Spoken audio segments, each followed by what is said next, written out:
Good evening, ladies and gentlemen, and welcome to the May 14th meeting of the City of Tampa Variance Review Board. My name is Gary Brown, and I am the chairman this evening. From my left, the members of the board are Dustin Pastor, Brett Feldman, Michael DePapa, Susan Long.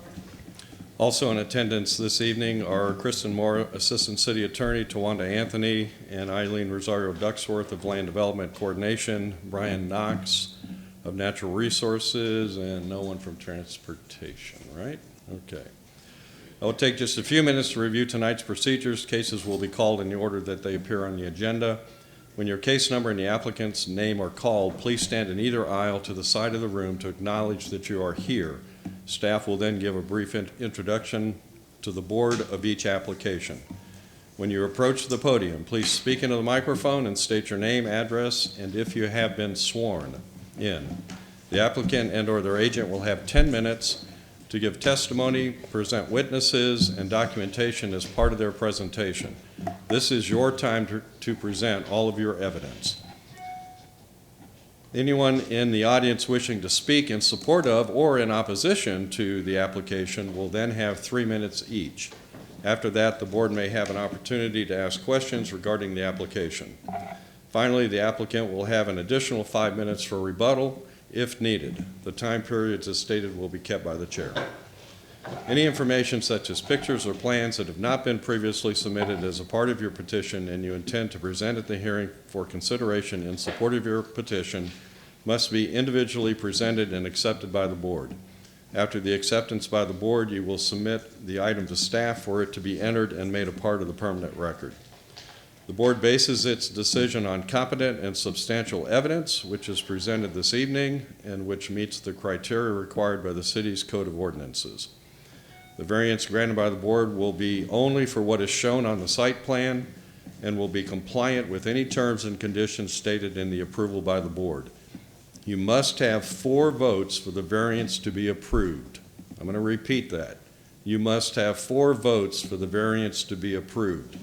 If an insufficient vote is obtained, the case shall be automatically carried over for consideration at the board's next meeting. If approved, your variance will expire 2 years from today's date. All other city codes will need to be met. Only if there are 5 board members present, 1, 2, 3, 4, 5, then only 3 votes are needed to deny an application. So you need 4 votes for approval tonight, but only 3 for denial. If your case is continued, it will be continued to either July 9th, June is already booked, public hearing, and the next one after that is August 13th. If you wish to appeal the Variance Review Board's decision to City Council, you must file a petition for review of a board decision within 10 business days of the decision. If your variance is granted, you will not be able to pull any permits until after the 10-day appeal period has passed. Your cooperation will ensure that this meeting runs smoothly and will be greatly appreciated. Before we begin the first case, is there any business regarding the agenda that staff would like to address?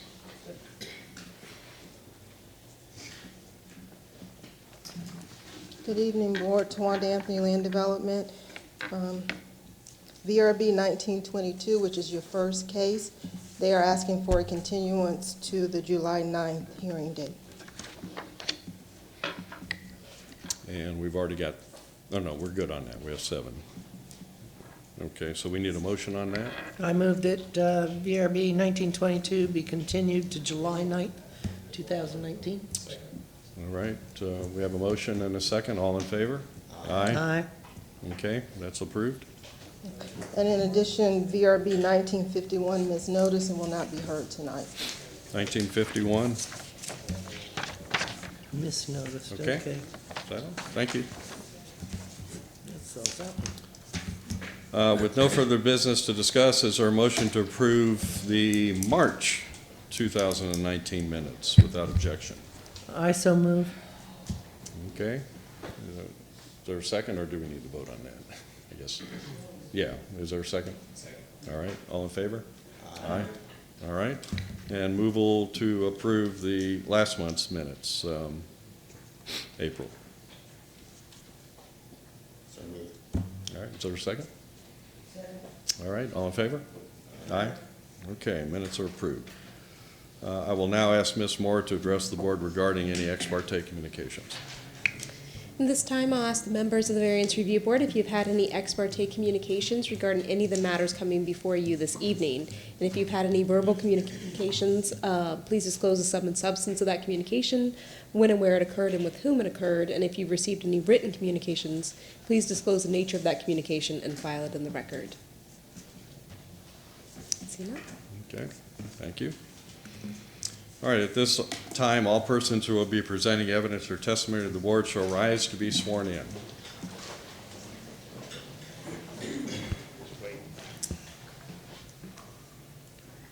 Do you swear or affirm that the testimony you give this evening will be the truth, the whole truth, and nothing but the truth? You may have a seat.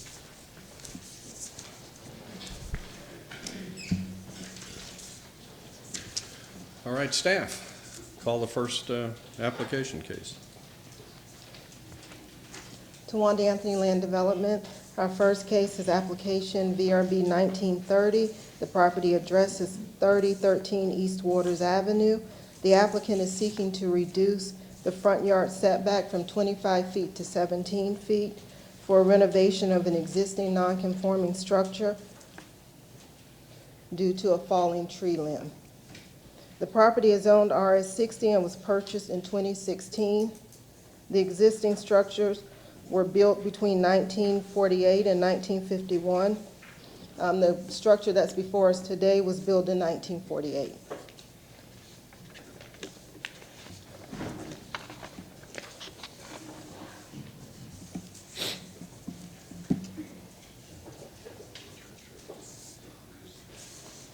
Here's an aerial of the site. Here's the site in question. And this is East Waters Avenue.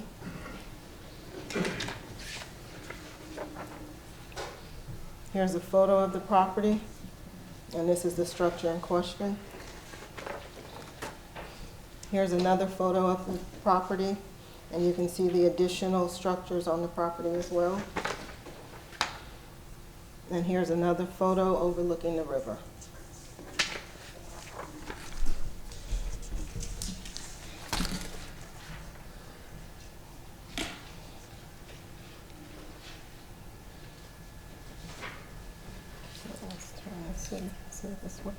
So this is the structure here, and this is the front porch.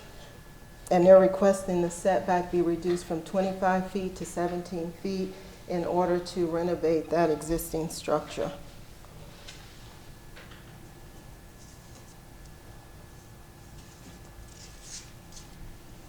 Are there any questions for staff? Yeah, is there any questions? No? Thank you. Will the applicant or their agent please come forward and state your name, address, and if you've been sworn in, you'll have 10 minutes for your presentation. I'm John Barger, represent the owners. I'm at 303 62nd Avenue North, St. Petersburg, and I was sworn in. Okay. I really don't have anything else to add other than it was an existing property, a tree fell on it. We actually reduced the setback by 6 foot because there was a porch on the front of the building. We eliminated that to bring that back to the 17 feet. So we're just requesting that the basic structure, we can just renovate the structure and put it back into livable condition. Well, you've got to give us some reason based on hardship. Staff can't do your presentation for you. Well, they do it a little different, St. Pete. But anyway, it's like I said, it was an existing structure. There was actually 3 structures on the property. They're rental properties that they're going to turn it into a single family, so they're going to bring that much into the compliance. They think they're actually bettering the property overall. The setback is what it is. They gave up 6 feet off the porch that was even closer to the street to lessen the setback, but I physically can't move that structure. And, you know, God dropped a tree on it, so I mean, I don't know what I'm supposed to do. Other than we, you know, want to repair it back in the condition it was in. That's, I don't know what else you can say. Good. Do you have any pictures? Pardon? Do you have any pictures? The picture she had was there's really nothing. It's a shell of a building that we need to, put back. They allowed us to put the roof back on it, but I have to have permission to, complete the siding and the repairs. So there's, Sir, you need to identify what is unique about the property or structures on the property that prevents you from being able to build this within the setbacks. I'm not building, I'm just repairing the structure. I'm not moving it, I'm not doing anything but trying to repair an existing structure. Thank you. Because on the very front of this, there was a 6-foot screen porch on the front of this building, and we've chosen not to even ask for 13 feet, so we've moved it back as far as we possibly can, but I physically can't take that building and move it anywhere. It's been there since 1948. So I don't know what else I'm supposed to do, just trying to repair it so it can be used again. Okay, so I guess does anybody have any questions of the applicant at this point? Did we want to let him complete the presentation? Well, I think, is that done? Are you done with your Yeah, presentation? like I said, it's an existing structure. We're just trying to put it back together. We're not trying to do anything else other than it was built that way in 1948. And it's a frame structure? It's mostly block. No, it's a block. It is block with a frame roof. Okay. All right, does that complete your Yes, presentation? I don't think I have to. All right, before we ask questions, is there anyone in the audience that would like to speak on this application? Okay, seeing none, does the board have any questions?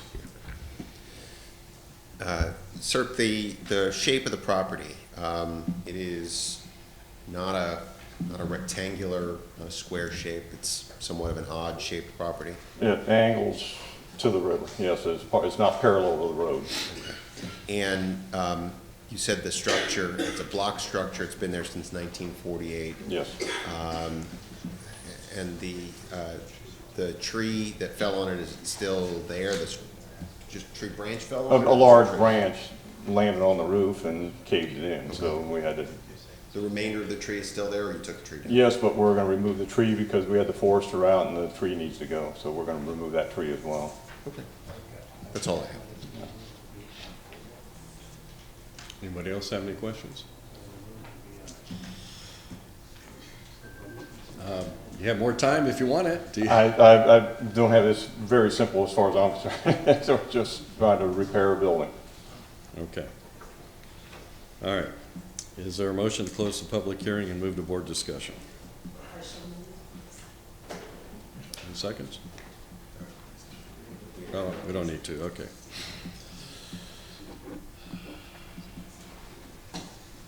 All right, any discussion? If not, would somebody like to make a motion?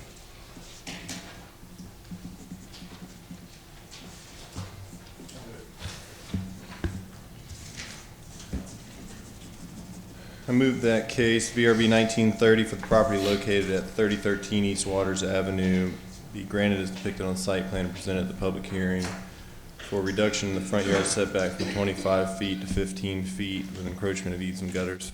Based on the applicant presenting competent substantial evidence in the record at this public hearing of a necessary hardship or practical difficulty when considering the 5 hardship criteria set forth in section 2780 of the city code. Specifically that there's a practical difficulty created by a tree damaging an existing non-conforming structure on a highly unique shaped lot, and they're trying to repair that structure and have removed 6 feet of encroachment as part of that process. Second. All right, we got a motion and a second for approval. All in favor? Aye. Aye. Any opposed? Thank you. Your application was approved, 5-0. Thank you.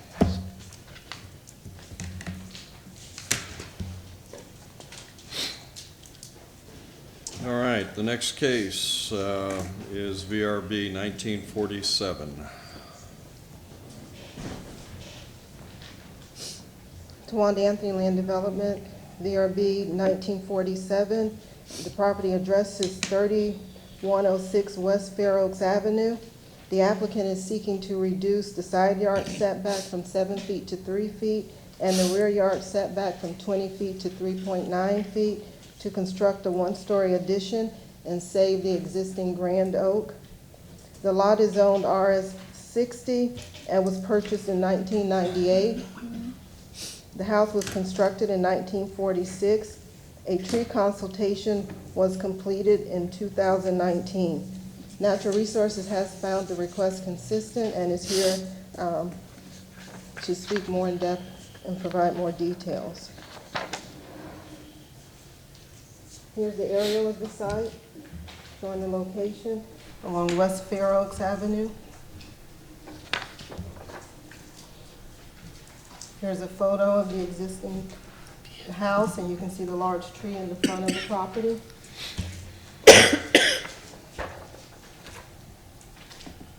And here's another photo showing the tree in the front and the house pushed back toward the center of the property. And here's another photo.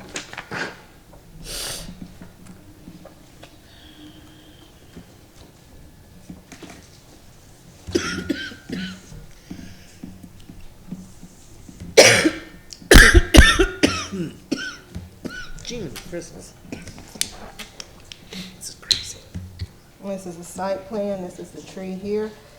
They're requesting to do additions to the side yard and to the rear yard. They're adding a porch here, and they're also asking to vest the existing side yard setback.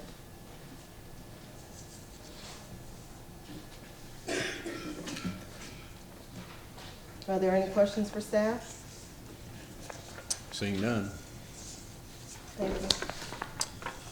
Okay, applicant, please come forward. VRB 1947. Good evening, Charles Kitzmiller, 14216 Banbury Way, Tampa. I'm the agent for the owner. Have you been sworn in, Charles? Yes, I've been sworn.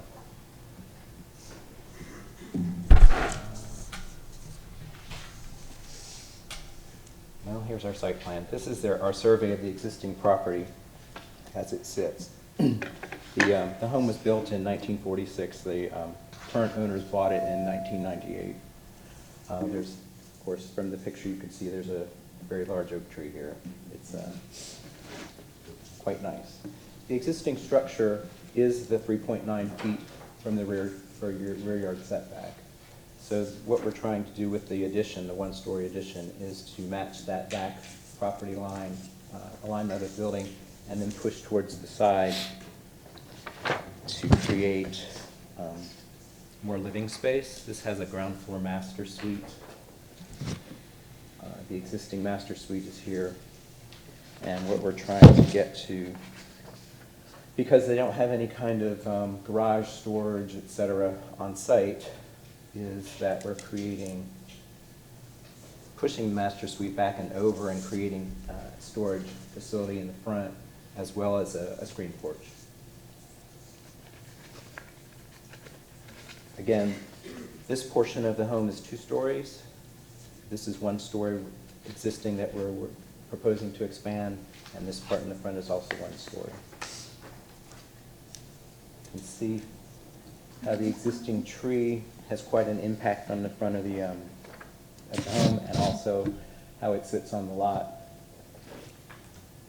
Natural Resources had come out on site and looked at this branch that you can see is quite low, and has suggestions that we passed along to the owner on how to treat that branch so that later on part of it can be removed.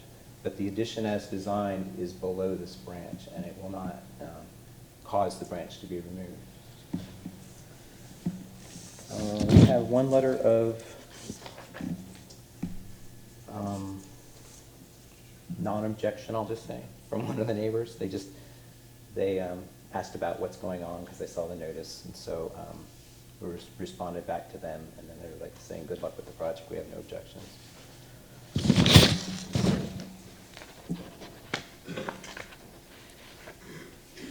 That's all I have for now. Is that completed? Yes, sir. Okay.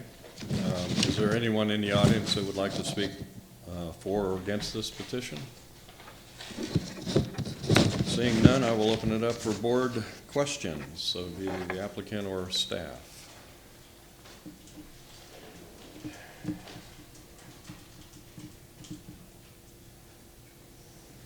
No questions. Okay.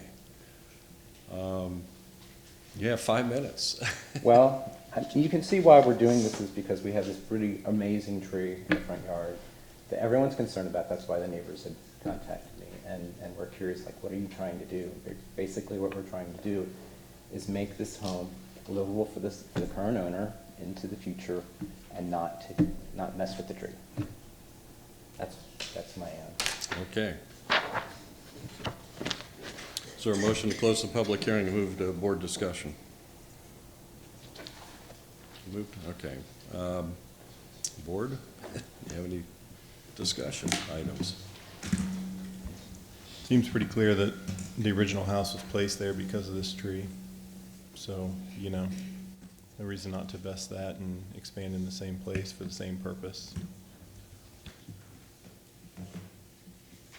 Anybody want to add?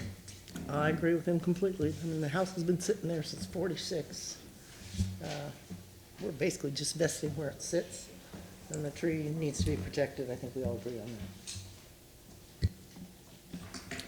Make a motion? Yeah, somebody's ready to make a motion. Move that variance request for case VRB 1947 for the property located at 3106 West Fair Oaks Avenue be granted as depicted on the site plan presented at the public hearing for a reduction in the side yard from 7 feet to 3 feet, a reduction in the rear yard from 20 feet to 3.9 feet, investing of the existing structure with encroachment of eaves and gutters based on the applicant presenting competent substantial evidence in the record and at this public hearing of a necessary hardship or practical difficulty when considering the 5 hardship criteria set forth in section 2780 of the city code. Specifically that the existing house was built to the rear of the property to avoid disturbing a large tree, and this expansion takes on the same character and setbacks for the same purpose of protecting that tree. I'll second that. I have a motion for approval by Mr. Pastor and a second by Ms. Long. All in favor? Aye. Aye. Any opposed? Your application is approved, 5-0. Thank you.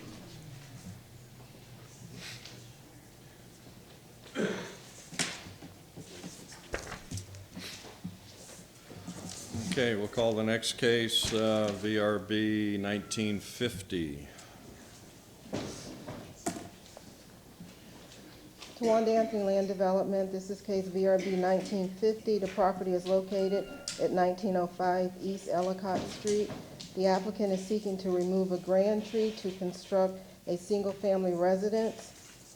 Per section 1345, a grand tree or protected tree shall be permitted to be removed if the grand tree or protected tree denies or precludes reasonable use of a parcel of property. Reasonable use would also include the showing of alternative designs that were not feasible to pursue.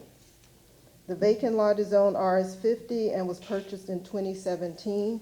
The property received a tree consultation in February of 2017. Natural Resources has found the request inconsistent and will go into more detail.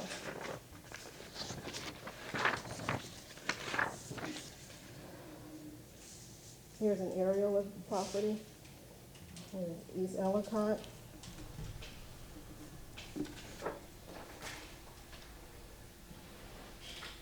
Here's a photo showing, this is the grand oak on the side of the property that's being, that's the request before us to be removed. Here's another view of the property. The oak tree that you see here is being removed. And here's another view of the property.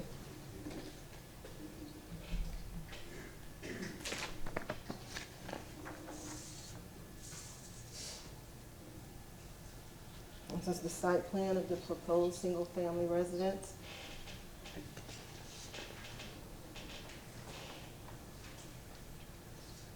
Here's an alternative design, and this is just a reverse, it's inverse. And this is the design proposed by Natural Resources. Where it's pushed back more toward the rear and away from the tree. Are there any questions for staff? I don't see any. Will the applicant or their agent please come forward and state your name, address, and if you've been sworn in, you'll have 10 minutes. Oh, there it is. You gotta jump up there, Mr. Knox. I'm in here. I'm sorry. So this site, 1905 East Ellicott, there's a grand tree in the northwest corner. We went out to the site and evaluated the tree, and we rated it as C8, and it was 183 points. There's a 175 points minimum requirement for a oak tree to be a grand tree. This one made it by 8 points. And so the applicant proposed multiple designs for the site, and upon looking at the alternative designs, we found that the one that shows the tree 20 feet away from the proposed single-family residence is the ideal one that Natural Resources would support. I think other than that, the tree has some canopy on the south side where the corner of the property would be located. Natural Resources would support pruning of that canopy to build the single-family residence. It already has a pretty high clearance, and so knowing that, the pruning would not be excessive. That's all I have.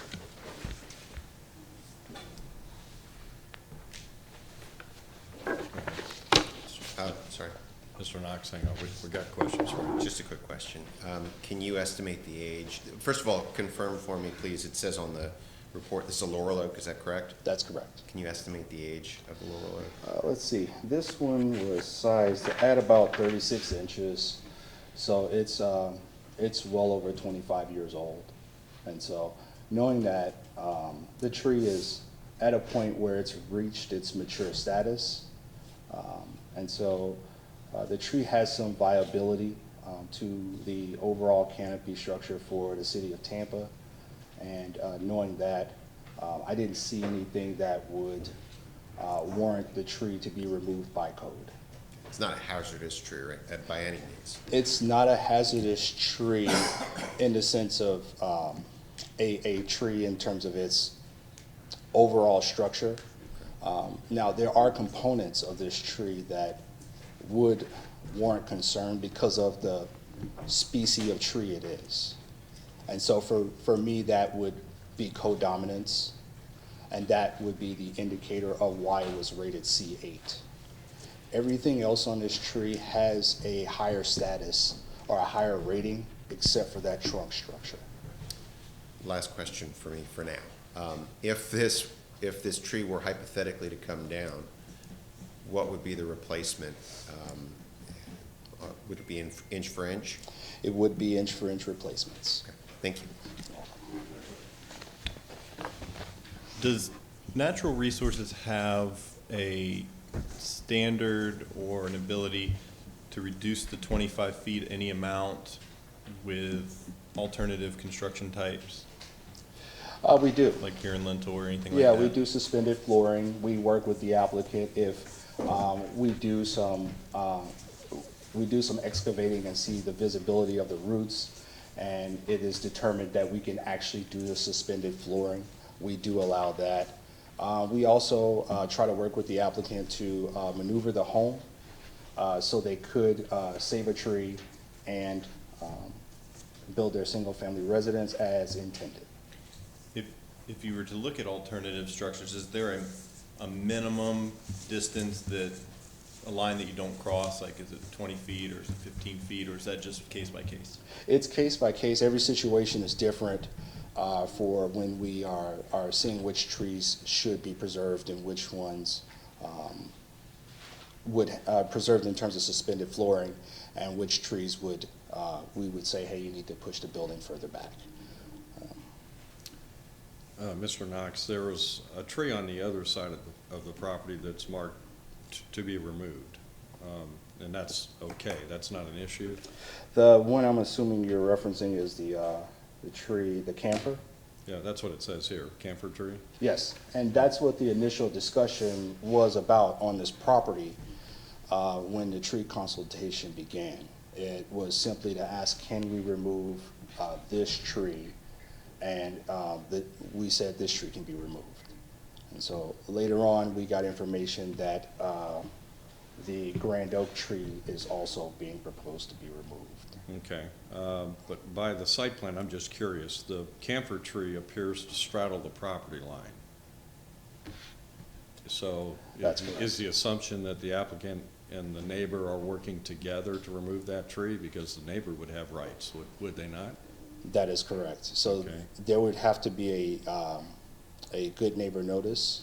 Okay, and And, the fact that it also appears to be in the right-of-way, is that an issue? The camphor tree, Yes. I do not believe it's in the right of way. Cannot tell. Let's There's a see dotted here. line there, I don't know if that's right-of-way or not, we can ask the applicant what that line means. Okay. Okay? But I guess let me follow up on that. If it were in the right-of-way, does the city not have ownership too? The city does have some ownership, and so with that, it does play a factor in sometimes how the removal will play out. But we did say in this scenario, this tree could be removed, and it was mostly based on condition. Okay, and is there any replacement requirement for a camphor in the current code? I believe, yeah, in the current code, there is. Okay, I mean, we're operating under the current code, right? That's correct. Right. So if it's a 51-inch camphor, we would, if, depending on its condition, it's typically inch for inch if it's 30 inches or greater. If we find that the tree is hazardous to the point where we would definitely recommend removal, we sometimes reduce that down to 4 2-inch replacements. Okay, and this one is a hazardous camphor? It is a hazardous camphor. Okay, all right, thank you. Anybody else? One more, None sorry. more. Just want to confirm, so you're of the opinion that if the home was built to the proposed site plan, that it, even though the tree is growing more vertically, it would impact the health and condition of the tree based on what you guys found doing excavation in the root system, or? We did not excavate. We simply went out on a tree consultation, and we stated that this tree is considered healthy enough for preservation by code, and a alternative structure or alternative design can be placed on this property, and both of those things can exist, the tree and the home. Okay, there's just a simple solution to it then. Yeah, thank you. Mr. Knox, I do have another question. Based on the fact there's been no excavation so far to explore the root system, is that what you're saying? That's correct. But it is outside of the 20-foot radius, so that's why we feel confident about it. Correct, if they were to site plan, but if they want a site plan closer than 20 feet, natural resources would require some air spading in that situation? That's correct. Okay, And so roughly that would take place if the home was within a certain range. I think in this case, we would pursue around 15 feet. okay. Okay, so 20 to 15, somewhere in there may be a okay area, depending sir. on air spading proof. That's correct. Okay, thank you. Okay, applicant, now you can come forward. Please state your name and address and if you've been sworn. Name's David Osborne, address is 212 South Melville Avenue, Tampa, Florida, 606. I have been sworn in. Okay, Everything you heard so far is pretty much an accurate representation of what we're dealing with. I made a few different site plans. This is probably the most simple representation of the issue that I'm facing. This is a 20-foot radius around the laurel oak. There's another protected tree that's mostly in my neighbor's yard that kind of comes into play when you start moving the house backwards. To answer your question before, Mr. Brown, the camphor tree here is on the property line. I've spoken to my neighbor somewhere in here. He signed a letter saying that he'd agree to take that down. I could give you a copy of this if that's of any use or interest to you, but basically spelling out exactly what I'd like to do. I propose that I pay for whatever contractor or whatever the cost involved in taking the tree down, because really I'd be the one, in a sense, benefiting the most. So he agreed to that, and that's just all kind of spelled out here. But as far as the right-of-way is here, this is Ellicott Street. So this is our property line, and then this dotted line here is the average build-to line where everyone's house is along the street. And then this dotted line just represents roughly the setback minimum. So like, I believe it's, I can't even remember now, 5 feet there and 15 feet from the rear. I was just following the East Tampa Development District guidelines there, so I just kind of drew that for myself as a guide as I was playing with the placement to make sure I stay within that box. But the street is here, and so this is my neighbor's property, then this is my other neighbor's property.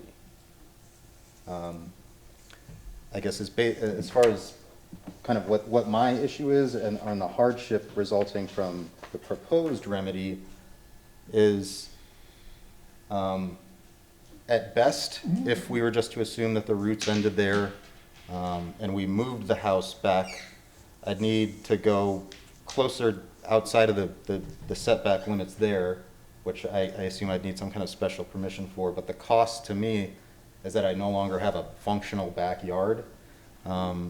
So I'd kind of like to have an accessory structure where I could store a lawnmower, like utility items and things that I really wouldn't want to have in my house. And as far as the other hardship, really probably best illustrated by a picture here. My neighbor to the south has trees here, and then there's another adolescent oak. I'm not really an arborist, so I just can tell it's an oak tree, I don't know. But the further back on the lot you get, the closer to these trees you get, and depending on the season, the declination of the sun is occluded by these trees. So the potential for me to install solar panels, it's really impossible to see on this rendering, but the roof is hipped, so there's a slope facing upwards and to the south. That's really kind of my ideal place where I could put solar panels and try to collect some solar energy. And the closer I get to this fence and those trees, the less and less viable that becomes. The other problem is my soils engineer and I really he prescribes a 5-foot minimum proximity to any root system. So he wants to grub everything here, and while it might be possible, some kind of engineering marvel to have like a cantilevered floating slab that can support the weight of blocks that we need to stack on top of it, for me the expense and kind of experimental, unorthodox nature of that would be yet another hardship for me that I really wouldn't want to expose myself to. The other thing, as far as the camphor tree being a hazard, I can attest to that. A giant, or relatively giant, limb fell when I went to try to post my sign. And I didn't have measuring equipment, but I can maybe deadlift like 300 pounds, and I couldn't even lift the light end of this. I could drag it maybe a foot to post the sign, but in any case, had my car been parked there or a part of my house, then that would have gotten nailed by this thing. This is of course the camphor tree, not the laurel oak, but as far as that tree is concerned, like this is kind of precisely the sort of hardship I don't want to be exposed to down the line, should I be forced to build close to, on top of, around root systems or limbs like this that could come crashing down. So that's really my issue in a nutshell.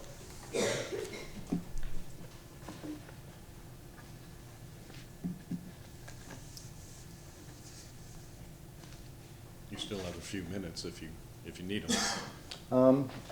I mean, that's really it. I guess as far as the proposal to move the house back, again, that would just be assuming a best-case scenario where the roots end where the 20-foot barrier would be. Then, of course, there's the difficulty of trying to construct a home, the corner of which is almost intersecting with some kind of barrier that you have to try to work around. So, in terms of both this tree and this tree potentially continuing to grow and affecting the soil near my footings, I don't really want to, and my engineer suggests that I don't build on or around roots, and I kind of agree with that. So being forced to do so would be really the primary hardship I'd be forced to deal with, aside from having an overly set back house that's conspicuously further back than anyone else's on the street, and I can't have a backyard that I can enjoy or enough space to put an accessory structure. That's really the main thing. Okay. That completes your presentation? It does indeed. Okay, is there anyone in the audience that would like to speak on or against this application? Seeing none, does the board have any questions for the speaker or staff? Mr. Pastor. So I was looking at your alternate options, and I was looking at what you proposed, and I was wondering if you had considered, I'm looking at the floor plan exactly as you proposed it. Okay. If you mirrored the house, just the house, not the driveway, exactly where you drew it, that would take the projection part of your house and move it out of the tree radius. You'd still have a small corner that overlaps and probably a little more than 5 feet, but then to move it backwards, yeah, exactly, except then you've got, in your situation, you've got the driveway on the tree roots, which is probably not ideal. If you left the driveway on the left side where you had it, and you had the house drawn just like you have it, the corner that's projecting into the protected zone would still be there. Then you could work with natural resources on how far it can project in there, and maybe the house would only have to move back 2 or 3 feet to get within a reasonable zone, or maybe you could pier and lintel that corner and not have to move it back at all. But it would keep your backyard preserved. It would give you the exact same house design, you just approach the house from the other side. And I guess the downside there, this projection is actual like living space. This is about 20 feet here, so parking a car, unless the bumper's touching the siding, would project onto the sidewalk in that case. The other challenge is, as this tree continues to grow, and depending if we did have to move it at all, this could start to become a problem in the root system here in the corner of the house. Yeah, so what I'm talking about is not moving the house to the left.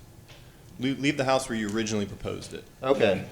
And leave the driveway on the left side of the house where you originally proposed it. I got you, yeah. And just flip the house to the orientation you're showing it right here. It would be further to the right than this plan, but it would be much more of the house out of the tree zone. And you might be able to keep the same backyard or very close to the same backyard, keep the house design mirrored, and be away from the tree in the back and solve a lot of these problems. You'd still have a little bit of corner that projects into the tree, but you could probably work that out with Mr. Knox and his team and maybe get all the things that you want. Yeah, So that's not, you don't have to answer me now. Okay. I'm just pointing out an option that I see as potential. Ignore that. Go ahead.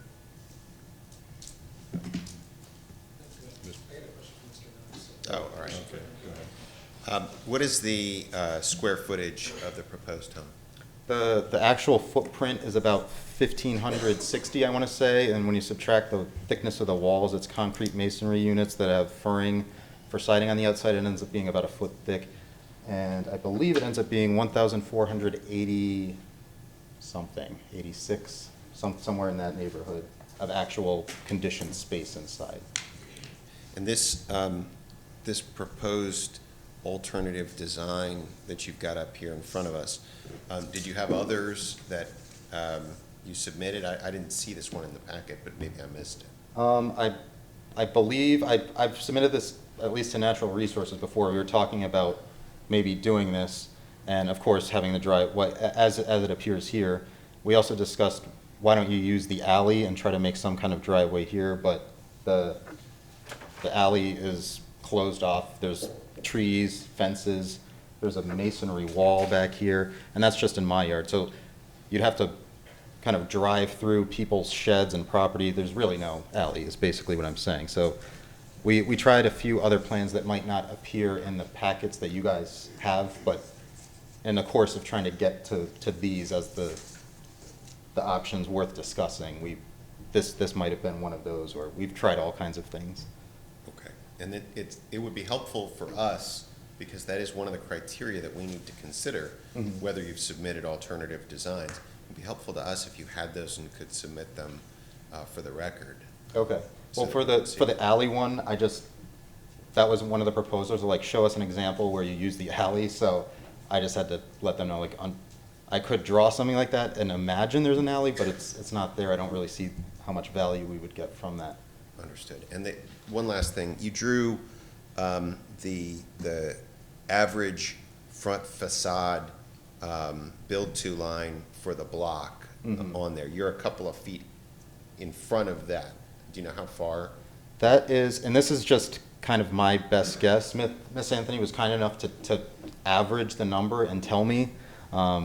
And so this is, I think, I want to say 24 feet. This would be a matter of 3 or 4 feet's difference, maybe. And yeah, I just kind of eyeballed that as an overlay on top of this. So right now the house is basically drawn right at 20 feet. And I think that the build-to line of the average of everyone else is about 24, if I remember off the top of my head. Go ahead, Mr. Okay. Question for you real quick. Have you considered having an arborist out? I know you mentioned that the engineer just said that he wants to do excavation in the front and shouldn't have the tree, et cetera. Have you considered having an arborist out to do some exploratory air spading just to see what kind of root impacts there would be to building it exactly the way you have proposed? Yeah, Natural Resources mentioned that, and I had never heard of it before, so I had to do some research and try to figure out what he was even talking about. But I guess in that sense, I've considered it, looking into it. If it involves having piers or floating pieces of reinforced concrete and stuff, I'm averse to that. I've considered it, but the expense, I can only imagine that as expensive as the quotes I've been getting on how much it costs to build a regular foundation, something like this, I fear would be considerably higher than that. So for me, I just assume it's not a viable thing. I can look further into it, but I just assume that's not something I could afford. I guess my issue with is that at this point, you don't really know, right? So there might not be any root impacts there at all. You might not have to do pier and lintel or anything, but it's just an assumption. So, and I had a question for Mr. Knox. Yes. The 18-inch oak tree that's on the neighboring property in the rear, with your proposed site plan, do you see future issues or impacts with that tree as it grows? And do you know what type of oak it is or condition? Obviously, it's small now, but. Right, you're saying if they made alterations and. If they move the whole building to the rear, to the back. Right. Do you see future impacts, maybe not impacts today, but do you see future impacts to the tree or the tree could cause to the building? There could be, it's really hard to tell, but if a foundation is already in that area, it's likely that the roots will tend to divert around solid structure. Tree roots typically, they like soil and they like water. If it's a solid structure, they typically don't impact them unless there was something that was there already, like a crack. Thank you. I just wanted to hear it from you. Okay. Mr. Knox, I'll follow up on that. So did you testify that that's a live oak, the one in the back? I don't believe I said anything about it. But if I remember the report correctly, it was, I think it's listed as a laurel. As a law. I can grab the report. Yeah, if you don't mind, I think it's important to the conversations that I'm hearing. Yeah, it almost, to me, it almost looked like more than one tree, but, Yeah, yeah, it looks like a cluster. It was labeled as, it's hard to read, but I would assume the symbols are for laurel, which we typically use as LA, and 12-inch in our report. okay. And again, it looks like it's on the property line per the survey? It does. Okay. It looks like it's a shared tree. So I'm going to have a follow-up question for the applicant on that. And just to clarify, you did excuse me, you did testify that if air spading was done in the 15 to 20-foot area, that it's very possible that he might be able to do a standard foundation, but not, like we said, we don't know because nobody's done it. That's correct. If he did air spading, say between 10 and 15 feet, does natural resource weigh in favorably if there are no roots? We do. We Okay. do, and we have in the past. Okay, okay. And does the species of the tree or condition of that tree matter much? The condition is considered more than the species. Okay, but I'm talking about the air spading, specifically, the roots that are found. Does the condition of the tree somehow outweigh the fact that there may not be roots there or something like that? I'm trying to get a little more technical. Yeah, typically, like if there's an issue that we see with a tree, we wouldn't ask you to air spade for a hazardous tree. But if we've considered this tree to be healthy, we will let you move forward with the air spading and then make the decision from there. Okay, all right, those are my questions, thank you. Applicant, Mr. Osborne. Have you had any conversations with the neighbors about the protected laurel in the back? Nope, it's, just from we both did surveys. My neighbor moved in not long after I purchased this lot, so we both saw each other's respective stakes and just eyeballing it. It's more on his property than mine, and I wouldn't be touching it. I would assume just leave that the way that it is. Okay. You had testified earlier that part of your rationale for the site plan that you want to build is for a future accessory structure. Well, yeah, like a shed or somewhere to store like gardening. But not a garage, a shed. Yeah, I don't foresee having a garage fit there. Okay, because, well, in your site plan, that tree in the rear would keep you from having access to a garage. Absolutely, yeah. Okay. It's presumed because the driveway would get too close to that tree, and if it's mostly your neighbor's tree, they may not like that.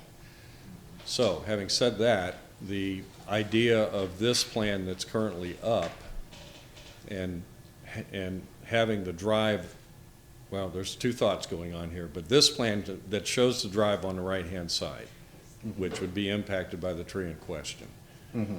Can you tell us, what is it about the floor plan that would cause you to have to put the driveway on that side of the house versus what Mr. Pasteur was asking, if you left the driveway on the left side of the property but flipped the house? Is there some rational design connection between the floor plan and the driveway? And I just left it, I don't have the more detailed structural drawings or the architectural drawings, but essentially this is common living space. So the patio and the porch, I tried to design it in a way that there's actually, you can kind of see in the drawing or the rendered version of the house a little bit better, but there's a little roof here, and whether there's a walkway here through what I've rendered as a flower bed or here, and then likewise with the porch, this is where I'd assume garbage cans, recycle bins, things like this would kind of happen along this side, and then on the longer part of the house is where the condenser units for the air conditioner, this is all living space and bathrooms basically. And so that I kind of wanted to keep on the narrower side that you don't really see, like unsightly things like potentially a water heater if we had to put it outside. and air conditioning condenser units, the electric meter, stuff like that. I don't know if you can see this, really tiny, but there's a power pole here, which also makes the driveway in this drawing a little difficult. The pole is a little bit more on my side than my neighbor to this side, so the idea of having it like this would lend itself to having the electric meter where we drew it with with the engineered drawings. This is kind of, in my mind, ideally kind of like a utility alleyway that we ideally wouldn't really see, like a fence or bushes or something along here that you wouldn't really want to see exposed looking down the driveway.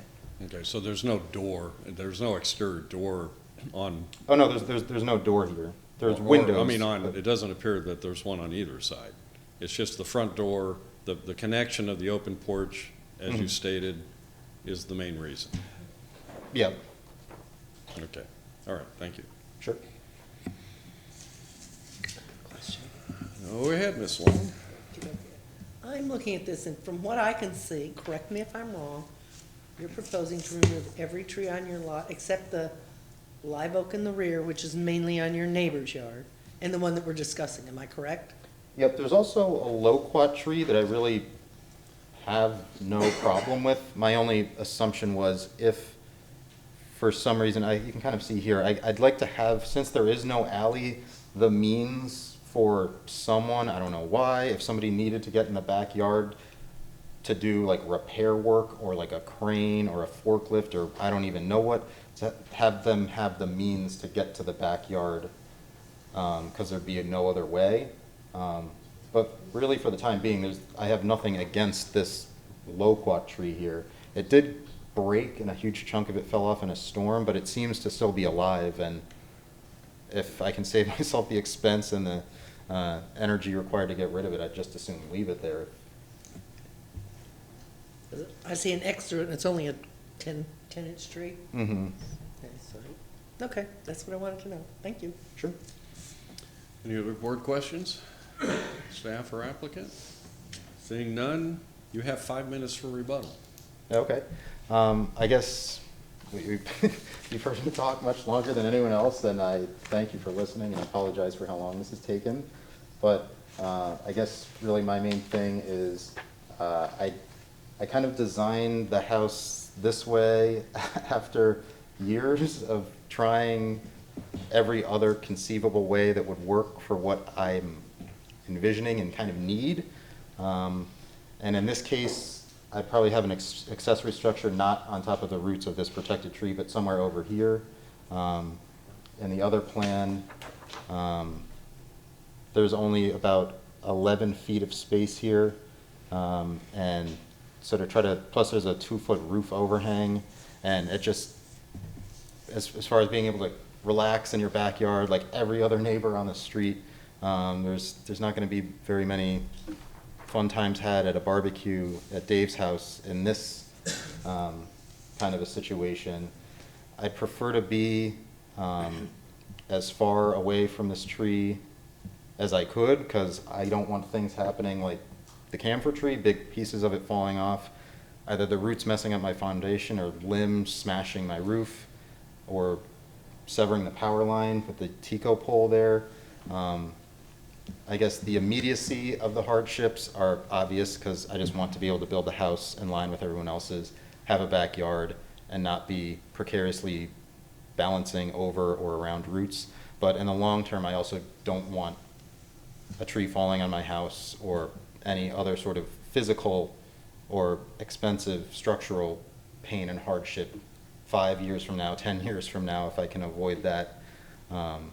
That's kind of why, for me, it's been worth it to spend this time and the money to try to, it would certainly be cheaper and easier if I could just leave the tree and just move the house, but for me, it's really just not worth it in terms of considering the future, what problems could result if there ever was tropical storm, hurricane, anything, or just a limb happens to fall down like it did with the camphor tree.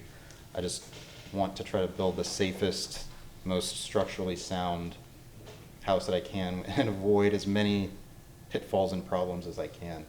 So I guess there's the hardships now that are obvious that I want to avoid, but there's also other unseen ones that potentially lay in front of me in the future. Thank you very much. Is there a motion by the board to close the public hearing and move to discussion into our motion? Okay, board, you're up. I'll start discussion. The criteria we're looking for, as I understand it, is denial of reasonable use. And the problem I see here is that this is not a denial of reasonable use. There are viable options for placing a house on this lot. They impact the convenience, they impact the best use of this lot, but they don't deny reasonable use of the lot. All that said, the only thing that I see mitigating against this is that this is a C8 laurel oak. And we've talked in the past about the value of whether we want to force someone to go through the inconvenience, not a reasonable use denial, but the inconvenience of what would need to happen on this property to try and protect the C8 laurel oak, which is a viable tree, which is, got 20-something, 30-something years of life in it, perhaps. But where I'm falling on this is I don't see this as necessarily a denial of reasonable use. I just see it as an inconvenient use to the impact of this property. Yeah, I would agree with all that, but to add to it, I think that we don't know. There's possibly an easy solution to this, right? I mean, if we're fairly inexpensive, you could have some air spading done and may be able to build it exactly as proposed. And with that said, and with something simple like that, I have a hard time approving a variance without that due diligence. I agree, and as I mentioned, I think there's ways to alter the plan without changing any of the amenities desired. Potentially, air spading can alleviate any of the structural issues. I know in other cases, sometimes natural resources will approve root pruning around the foundation of the house so that you don't have roots creeping up under your house. You can do a substantial portion of roots in some cases, depending on the tree. And then it only takes every 5 or 7 years you come back and make sure those are still not touching your house. I think even if a minimal amount of structural work had to be done on that corner, the cost of that versus taking down a big oak tree is probably very cost neutral in my experience. And so I don't think it's a big financial burden either way. I know taking down oak trees is a financial burden. So I think there's a lot of opportunities where the applicant can probably get exactly what they're looking for. Maybe, as Mike said, either exactly as it's drawn, or maybe what I propose where it's mirrored and with some air spading might not have to do any work or might have to do very minimal work. It's relatively easy to mitigate risk from a tree over time with limb pruning or root pruning as needed, and that can be done, years down the road or whatever, so it's not a burden now. But I think there's a lot of opportunity to make this work, and without a big burden on the applicant.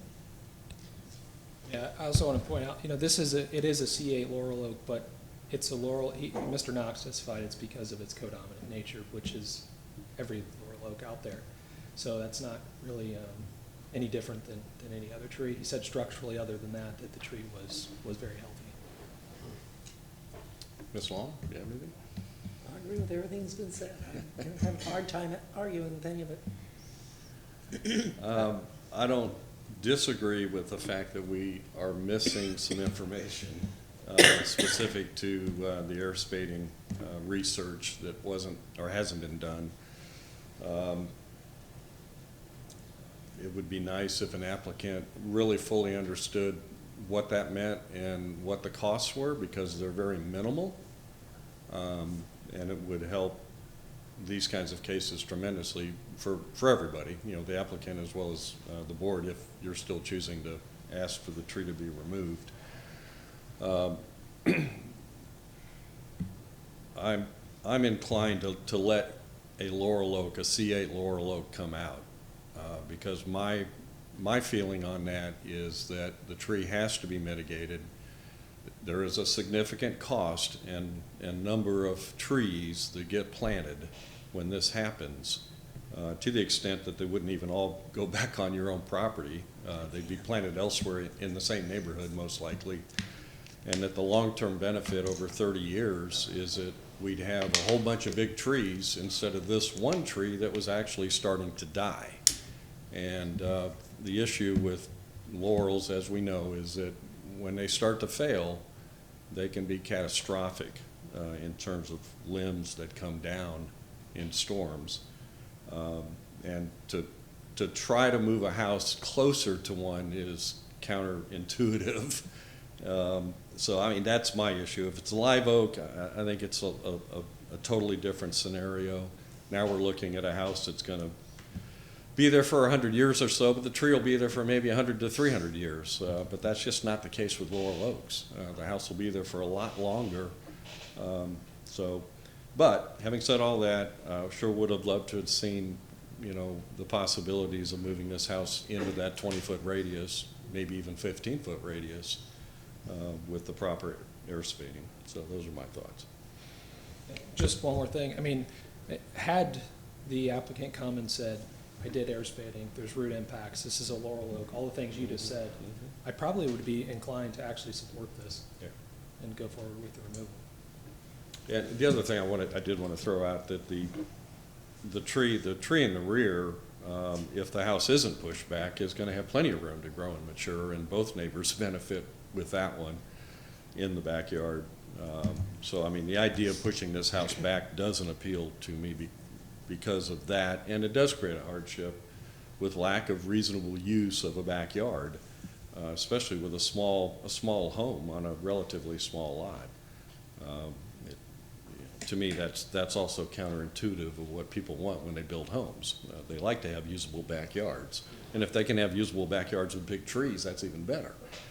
So, anyway, is there a motion? I have a question. Oh, okay. Given that we don't have the air spading information, because it wasn't done, do you want to ask him if he wants a continuance and maybe do that in the meantime? Well, we'd have to open it up for public. Okay, I'll move we open it for public Okay. comment. Second. All right. We're open for public discussion. Does the idea of doing the air spading before you do anything else appeal to you? Yeah, and especially if, like you say, it's not that expensive. Again, this is something that was a revelation to me that something like that even exists. So it's certainly something I would look into, yeah. I think you'll be pleasantly surprised. Okay. Okay? So if we're going to continue this, unfortunately, you can't come back next month. Okay. It's going to be a couple months. It'd be a couple of months. July 9th. Yeah, we have room in July. We just don't have room in June. So if that works for you, it works for us. Okay. Okay, do we need a motion on that? All right, anybody want to make a motion? I move that we continue VRB 1950 to July 9th. And in the interim, that Mr. Osborne will do air spading research regarding this tree. Okay. All right, second. All in favor? Aye. Aye. Okay, your application's been pushed to July. Thank you. Hopefully, we'll have a full board. That would be nice.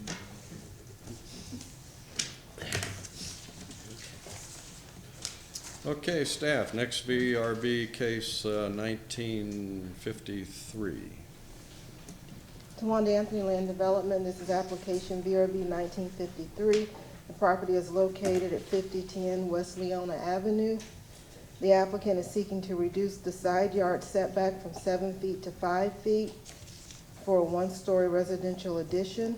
The lot is zoned RS75 and was purchased in 1994. The house was constructed in 2002.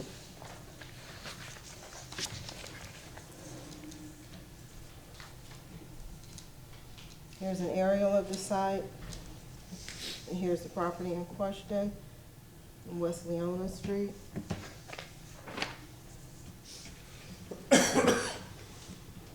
Here's a view of the property facing the front.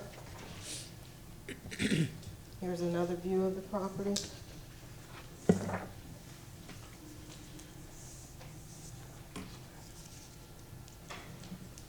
And here's a site plan.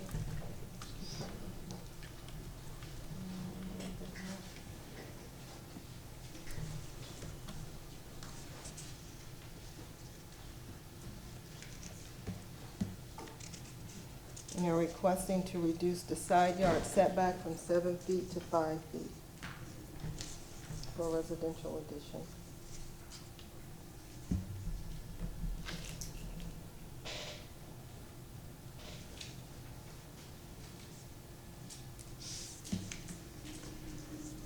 Are there any questions for staff?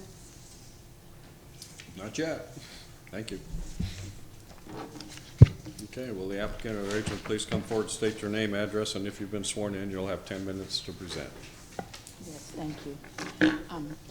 Kim Clement, Clement Foss Architects, 2709 South McDill Avenue, and I have been sworn. Thank you.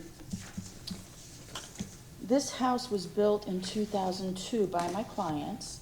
Fast forward to 2019, as they are starting to get older and starting to plan ahead, they would like to provide on their first floor a master bedroom and bathroom that will allow them to age in place.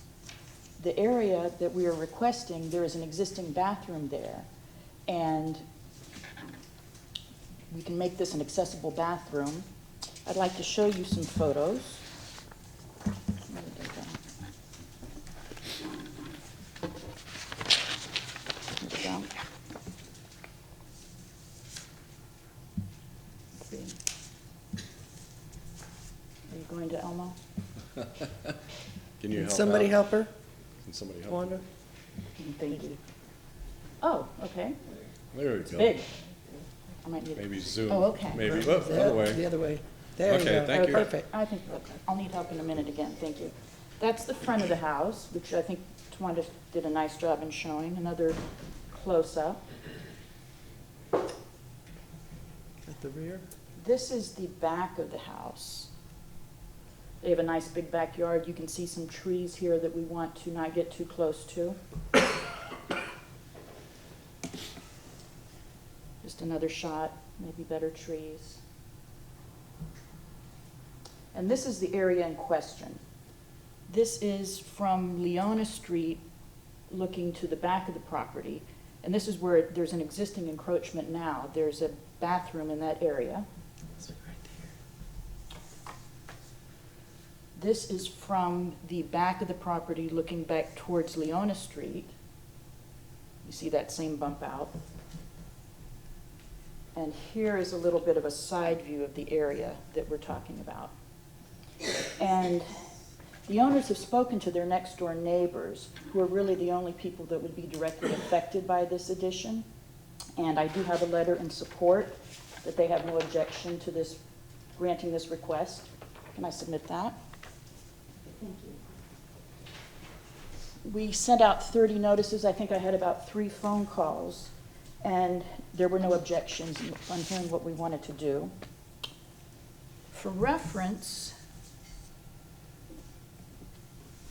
here's, let's see there. Oh. There we go. This is Leona Street across the bottom here. There's a canal to the back. And this is the little encroachment in question. I think any other setback that exists on the house exceeds what is required. And this is the proposed site plan.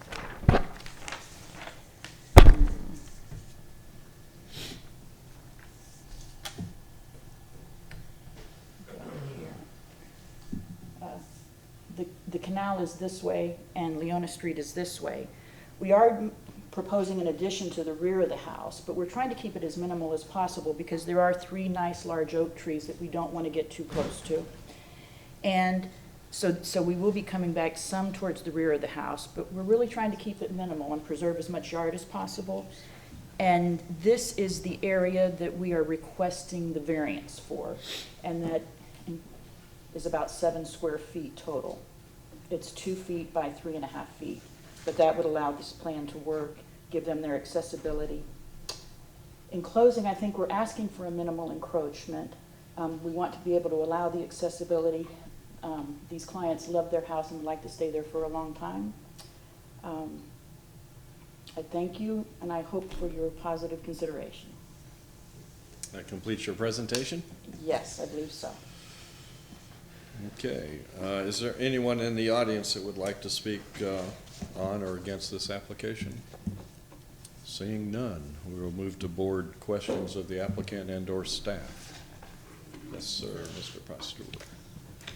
This house was built in '02. Yes, Do you have any history on how that encroachment got built in the first place? I do not, and it was permitted. I have the old plans. I was not the architect for the 2002. I have the old plans. I spoke with Eric Cotton in zoning and asked that same question, and I do not. Okay, so then I have a question for Ms. Mora. Let's say, variance aside, now that this is here, is there a need to have to vest that if it's non-compliant existing? The code has ways that it deals with existing nonconformities, which is that they are not required to be removed if they were lawfully permitted. But in the event that there's a destruction or a significant change to the structure, then the encroachment would have to be removed. Okay. So there's not a need to vest it. Would just follow under the legal non-conforming provisions. But I mean, based on the site plan, aren't we in fact vesting it?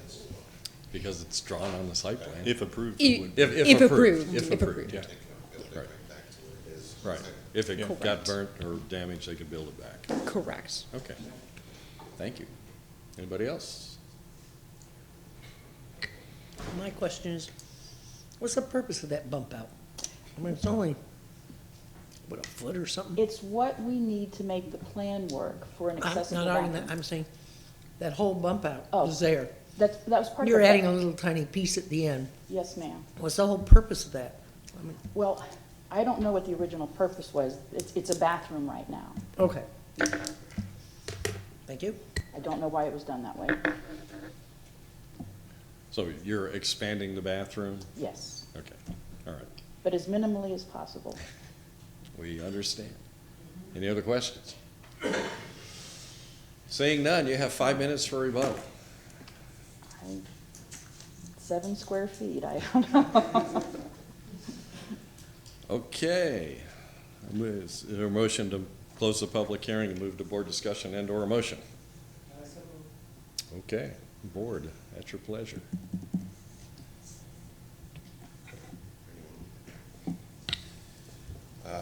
I would move that the variance request for case VRB 19-53 for property located at 5010 West Leona be granted as depicted on the site plan presented at the public hearing for the reduction of the side yard setback from 7 feet to 5 feet with the encroachment of eaves and gutters based upon the applicant presenting competent and substantial evidence in the record and at this public hearing of an unnecessary hardship or practical difficulty when considering the 5 hardship criteria set forth in section 27-80 of the city code, specifically that it is a very minimal addition, keeping in line with an existing bump out, which is previously permitted and lines up straight with that existing structure.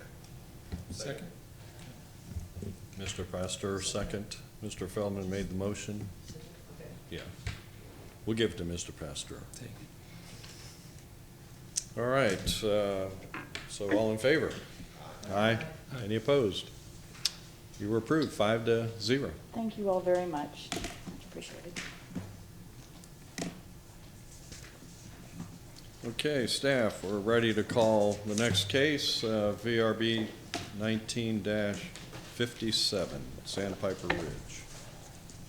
Swan to Anthony Land Development. This is application number VRB 1957. Property is located at 8543 Sandpiper Ridge Avenue. The applicant is seeking to reduce the side yard setback from 7 feet to 0.5 feet to construct a screen enclosure over an existing concrete slab. The lot is zoned PDA and was purchased in 2018. The townhouse was constructed in 2006.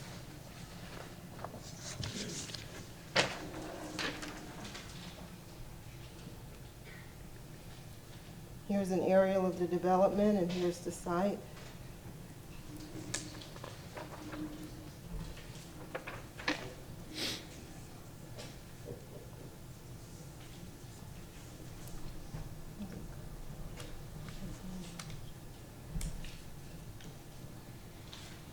Here's a photo showing the side view, and you can see the existing concrete slab in the rear. Google's a wonderful thing. And here's a view of the front of the property.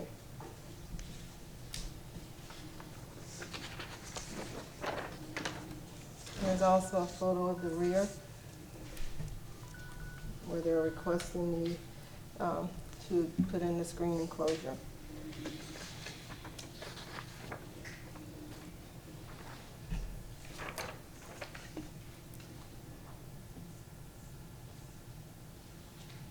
Any questions for And staff? this is a site plan. Okay. I'm sorry, are you done? Yes, You that paused concludes there, my you threw me off. presentation. Any questions? No questions. Thank you. Okay, will the applicant or their agent please come forward and state their name, address, and if they've been sworn in, you'll have 10 minutes for your presentation. Good evening. My name is Marlene Ballantine. The address is 8543 Sandpiper Ridge Avenue, Tampa, Florida. And I have not been sworn in. You have not been sworn in? Have not. Okay. We will swear you in. If you would please raise your right hand, and anyone else that may give testimony this evening that has not been sworn in, please stand and raise your right hand. Do you swear or affirm that the testimony you give this evening will be the truth, the whole truth, and nothing but the truth? I do. Thank you. Thank you. Okay, you have 10 minutes. I'm going to keep this very, very brief. I've lived at this address for a year, and I'm essentially asking for this variance so that I can have a screen enclosure placed over my existing concrete slab. Because currently I have no outdoor use because of the bugs, the snakes, and all sorts of wildlife that come onto that slab and actually in through the sliding glass door. That's a picture which they already showed, but let me show you a picture of my neighbor's screen enclosure, which we're trying to copy. That's essentially it, in a nutshell. Okay, nothing unique about your property you want to share with us, or? I mean, it's a townhouse with no outdoor use currently, because the front entrance is open, and the back area, as you can see, is also open. So it's exposed to wildlife. And when I say wildlife, I just mean snakes, essentially, really. Let's be honest. You don't like snakes? I don't like something called diamond something or other that's been found in the neighborhood, no. Does that complete your presentation? Yes, it does. Is there anyone in the audience that would like to speak for or against this application? Seeing none, I'll open it for board questions of her or staff. Go ahead, Mr. Pastor. You've got this big wooded area behind the place there. Do you have any idea, is that a protected wooded area, or do you know if they're saving that for future development? Question mark, I believe it's protected, I'm not 100% sure. I no longer remember what the agent told me. Okay. Okay, yeah, it says conservation land on the application, sorry. I didn't see that. Yes, Susan? What kind of a roof are you gonna put over this? I think it's called a solid so that the rain won't get in. Okay. You said you just wanted to put screen up there, and I thought, oh, you're not gonna enjoy No, sitting no, no, out there in the rain. an enclosed screen, Okay, very much enclosed. okay, that's what I need to know, thank you. So this would be screen on the three sides and solid on top? Correct, just like my neighbor to the left of me. Yeah, I can't tell that's screen or solid. Oh, well, okay. Is that It- screen? It's a screen and the top is solid. So Okay. that the rain doesn't get in. Okay. Are there any others in your neighborhood that are like that, like the neighbors, or is that the only one? No, there are many like that, but to the left. On my side, which is to the right of my property, I don't, again, I've only been there a year. I haven't asked anyone there, but I think they sort of gave up trying to go through the process. Guess I have a question for staff. Do you concur she's backing up to conservation lands that would never be developed? Tawanda Anthony Land Development, it is a PDA, and I believe it's part of the planned development, that it's conservation area. That it be left conservation? Yes. And because of that, the code still comes into play? Or there's no flexibilities built into the code in this kind of a situation? Tawanda Anthony Land Development, I mean, there is just a 7-foot rear setback because of the conservation area, so that is, you know, essentially, I guess, her hardship. She doesn't really have much of a rear yard. But, you know, aside from that, I would say that, I mean, there's no additional setbacks for this kind of conservation area. no. Now, if you look at, and I can,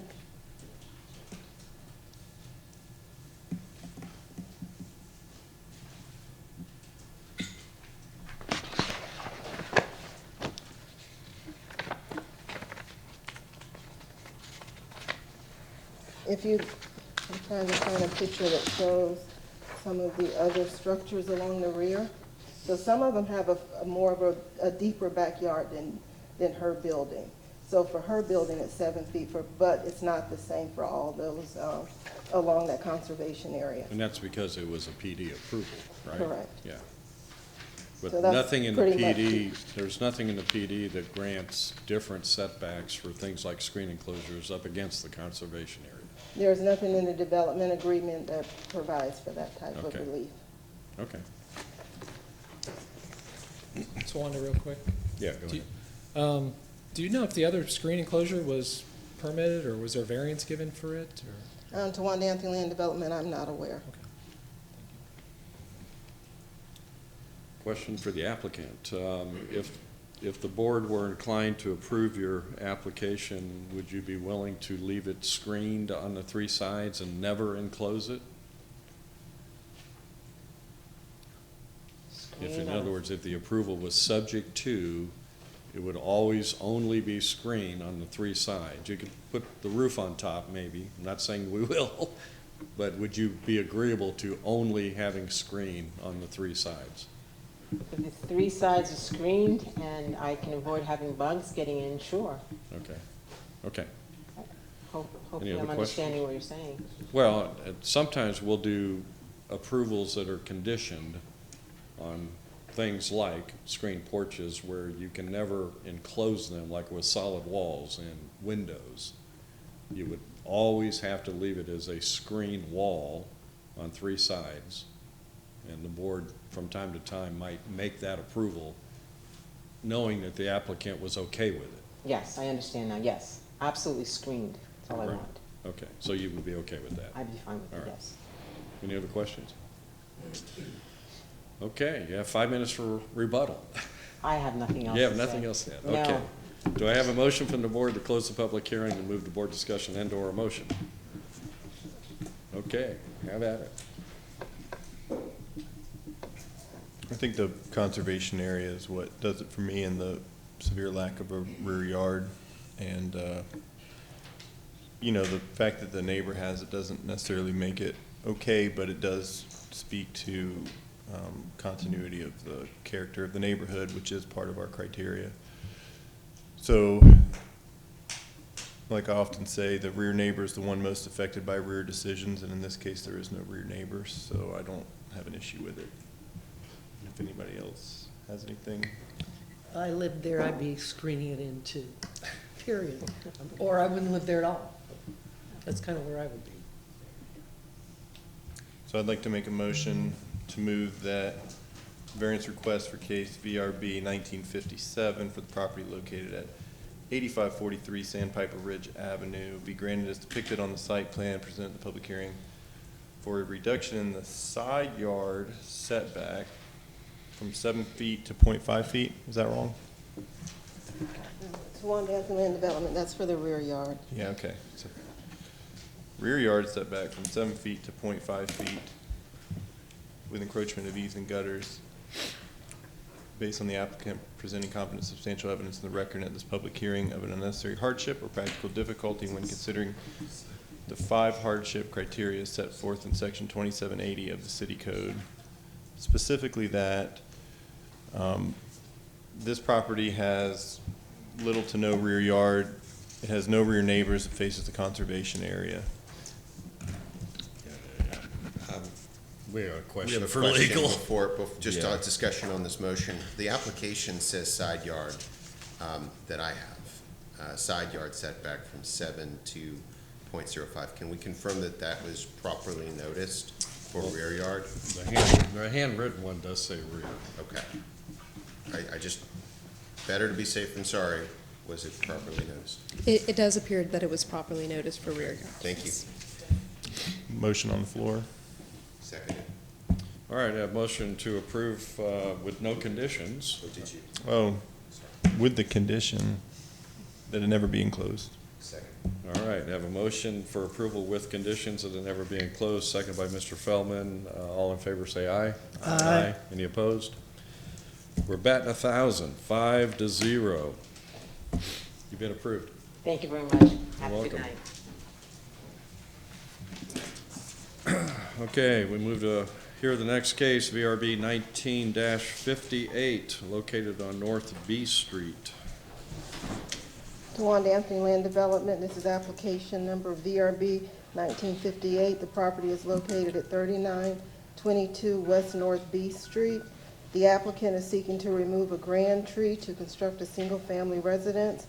Per section 1345, a grand tree or protected tree shall be permitted to be removed if the grand tree or protected tree denies or precludes reasonable use of a parcel. Reasonable use would also include the showing of alternative designs that were not feasible to pursue. The property is zoned RS50 and was purchased in 2019. The vacant residential lot is the result of a lot split. The property received a tree consultation in February 2018. Natural Resources has reviewed the request and is available to provide more details.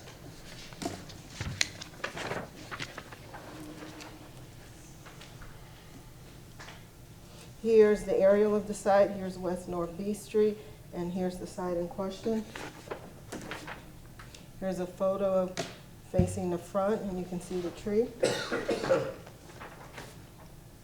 Here's another photo facing the front. Here's a photo facing west. And here's a photo facing east.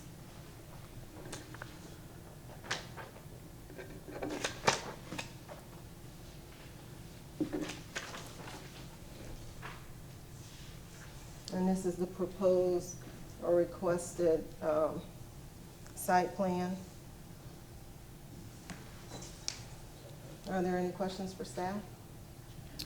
Mr. Knox, are you going to jump up here?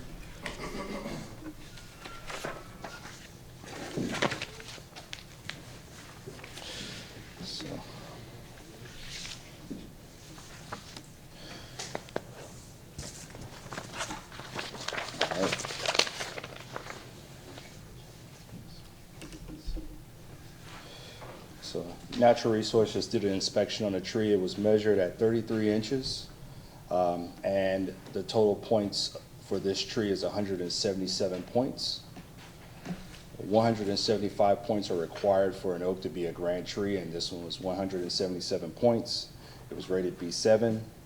And the grand tree did not meet the criteria for removal based on condition. The grand tree is shown right here in the center of the lot. And this occurred after the lot split. The tree is found to be in the center of the lot with the split parcel. Any questions? Mr. Pastor? Does the city consult you guys when they're gonna split a lot? I'm sorry, say that again. Does the city consult natural resources when they're gonna split a lot? We are sometimes included in lot splits through zoning processes, and so the answer to that is yes. Sometimes. Sometimes. Does anybody else have any other questions for staff?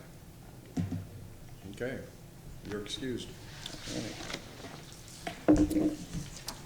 Call the applicant forward, Mr. Michelini. You know the drill. Yes, sir. Good evening, board members. Steve Michelini. I'm here on behalf of David Hurwitz, who's the owner of this property. You have been sworn? Yes, I have been sworn, sir. You don't know the drill. I have done this before.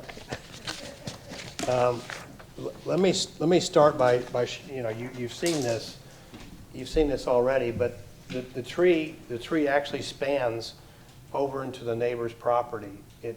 It's a little over 70 foot of span from the center of that tree on either side. The lot is 60 feet wide, so I mean it gives you an idea of exactly what we're dealing with. We also have the issue regarding the fact that, I'm going to start you with the site plan, that tree couldn't be more centered in the lot than, I mean, I don't know how else you could get it more centered.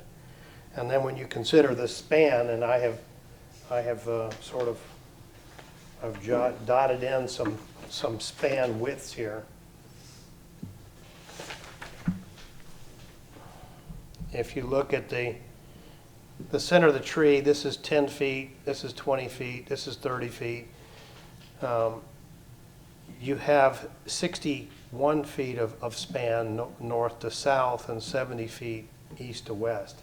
So it takes up, I'm sorry, it's 61 north to south, 70 east to west. The city has identified that as a condition of B7. But we have hired our own arborist, and he's gone out, and these pictures are in the arborist report that was submitted to the city. And this is the burling at the base of the root. Here's some canker and limb damage on the upper side. This is some yoke damage in the oak that's up above. This is showing you the dead wood that exists in the tree.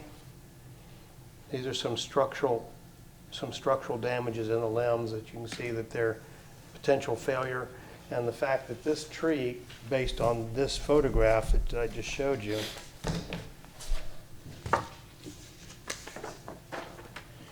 is not very tall. It's long and wide. So those limbs are very heavy and they're subject to structural failure. Now, I'm only showing those to you. It's not because we could save it. Because it's located in the center of the property, it is not salvageable. And we're arguing denied of the reasonable use of the property. We prepared 3 alternate plans, which basically show you that it's not going to matter what plan you propose. The tree still affects whatever you do. That's alternate number 1. There's alternate number 2. And there's alternate number 3. And if you remember, I showed you in that the site photograph, that limb span goes all the way over here to the neighbor's property.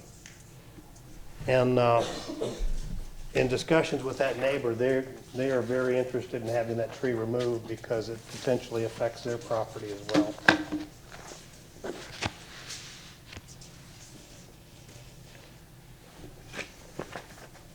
when we started talking about the value, and I know that's one of the criteria regarding the pre and post conditions regarding the assessed value, or what the potential value was.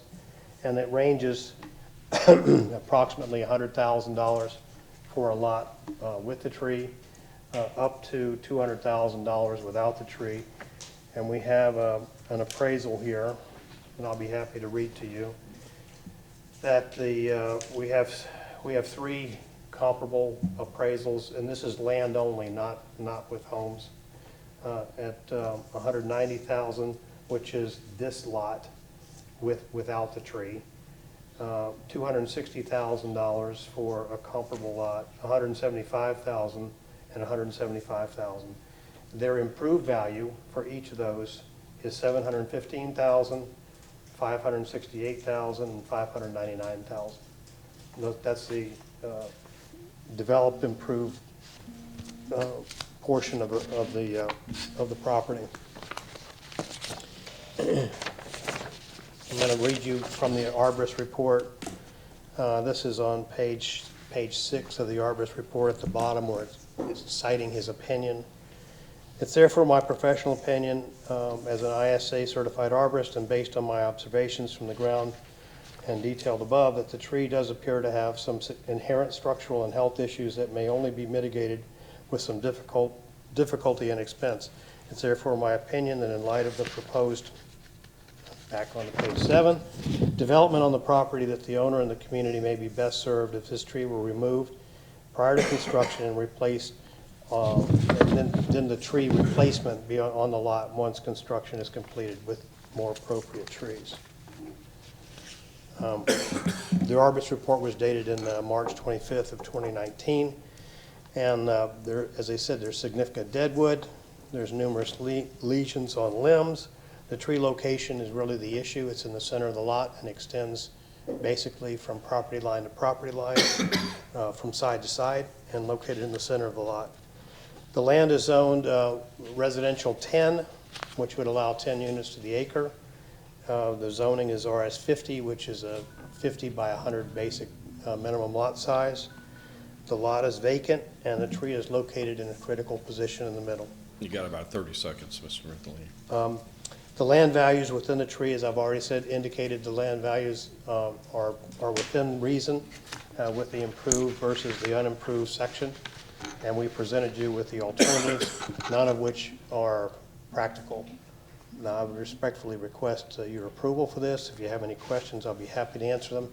Our arborist is here as well if you wish to have any questions asked of him. Okay, does that complete your presentation? That concludes my presentation. Is there anyone in the audience that would like to speak on or against this application? Okay, seeing none, board, you're open for questions of the applicant and or staff. Mr. McElhaney, the applicant purchased this property in 2019? Yes, sir. Did the applicant split the lot, or did the applicant purchase the lot with the tree in the center? The applicant purchased the lot as it sits. What did the applicant pay for the lot with the tree? Well, I don't know. You told us I told you the appraisal was $190,000 without the tree. without the tree. You don't know what they purchased it for? No, sir. Thank you. Any other board questions? No. Mr. McElhaney, the alternate plans you showed us, Yes, sir. you're showing a radius around the tree. What is the radius on the plan? Are you sure, you talking about The one that's computer drawn? this one? This No, I'm looking at, I guess, different plans. You had the alternate plans where you actually. I had carved out. I had three different ones. Right. Just a second. That's the yellow part is 10 feet. That's 10 feet. Question for Mr. Knox, then? If natural resources was going to cause this tree, or, I mean, if this tree was saved, and the applicant wanted to save it, what would natural resources like to see as far as a radius that they stay away from the tree? Well, I think that radius is unknown at this time. We would need to see what the root structure looked like for this tree, given that the canopy is so pronounced on all sides. Let me rephrase it. Would it be safe to say it might be greater than 20 feet? It could very well be. But it probably wouldn't be less than 20 feet. That's hard to say, but given the canopy size, I'd be inclined to think that the radius would be greater than 10. Greater than 10, for sure. Okay. Yeah. All right. Okay. I was just trying to understand the radius that was on the drawings versus the practicality of saving the tree. Obviously, it'd have to be, I would think, more than 10 feet. And that's what you're agreeing, right? Yeah. That it would be more than 10, but without investigation. Yeah, it would be more than 10. If it was at 10, we would definitely be talking about suspended flooring, a one-story home, and a pretty creative design scheme. Right. Okay. And Mr. Michelini, does your applicant intend to build a one-story home? No, sir. It's a two-story that's shown on the plan. It is. I mean, they're gonna build. They're Yes, gonna sir. build a two-story. This is a deck. personal home for the applicant. This is not a spec home. And I know we asked about the lot split, and, you know, the lot split occurred before he bought it, but even then, it's not germane to this issue. It's there. And the fact that that tree is sitting right in the center of the lot, this is a poster child for the new code in terms of you have no other alternative. And is it a reasonable denied use? Absolutely. There's no way around it. As Mr. Knox pointed out. We're still under the existing code. I understand, but with the existing limb spread from property line to property line and being in the center of the lot, there is no alternative. I mean, you could perhaps consider a donut-shaped house, but that wouldn't be considered compatible with the neighborhood. I mean, everybody around there they're rebuilding in 2 stories and infilling with the appropriate development. It would seem to me that the most appropriate design scheme here would be to build a new home and then replace it with appropriate trees along the property line that would be more compatible with not only this house, but the ones next door. And what would the mitigation for this tree be if it were removed? It's inch for inch. Okay. So it's 30, it was 36 inches? Is that what? 33. 33, okay. All right, I don't have any other questions. Anybody else? You have 5 minutes for rebuttal. Unless you have some questions, I'll be happy to defer. Okay. Motion from the board to close the public discussion, move into discussion and or motion. Okay, what's your pleasure, board? I just wanted to mention that it's a shame that the splitting of this lot condemned this tree to death, but that's what's happened. Since you mentioned it,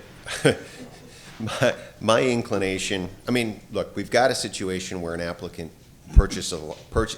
This is not a unique situation, all right? And I don't mean to suggest that this is something that was done by bad design, or that Mr. Michelini is here making any representation that's wrong. I don't mean to suggest that at all. But we have a situation ongoing where we have lot speculators who purchase lots with the knowledge that they're going to bet that that tree's going to come down. And the lot splits create this situation. So my personal preference here would be to let it go to city council, which split this lot, and let them decide to take the tree down. That would be my personal preference. Yeah, council, can you weigh in on that? Kristen Moore, Legal Department. It is irrelevant that the lot split I've heard that is before, what that's why I caused this. understand. That it is a legally buildable lot. They were allowed to split it, and they did split it, and it is irrelevant that that history is out there. What is in front of you is a legal buildable lot of record that can be built and is entitled to a house. So the only question before you is whether or not this tree is denying reasonable use of that property. Thank you. The tree has to come out to make it usable. There's no doubt. And that's what ultimately we will probably vote on here. My personal opinion still is that the lot split condemned this tree to die. Well, no, I don't agree with that at all. So, well, very simple, that the previous property owner, and I don't know the history because we didn't hear all the testimony, but assuming there were only 2 buildable lots, there could have been 3, we don't know. There may have been no issue whatsoever with the other lot, and they have a legal right to, because it was a platted legal lot, they have every right to divide the property up. Just because someone years ago decided to put a single home on 2 lots, at the time that tree maybe didn't even exist. Maybe they planted that tree, we don't know. And the decision was made. But then the decision by a subsequent property owner to sell what they have, and there's nothing wrong with the other lot, assuming there were no trees removed from it. They have a legal right to sell off that buildable legal lot. That leaves whatever, okay? And I don't subscribe to the notion that they created a condition then. The tree was always there. It was maybe a side yard. Now it's in the middle of a primary structure. So we're not here to debate it anyway, but I don't agree that because a lot split, it condemned the tree. See where it is. Well, somebody could have come in if the board thinks. Somebody could have come in and designed a donut home. I mean, if somebody had come along that wanted a donut home, or we'll call it a courtyard home, with a huge oak tree in the center of it and a 1-story home around it, they had a right to do that. If you think that's reasonable, then you can vote accordingly. But Agree to disagree. okay, Let's take it. I'm not going to vote against removal of the tree because it is in the center of the lot. So We've all agreed on that. yeah. So does somebody like to make a motion? Okay. I move that variance request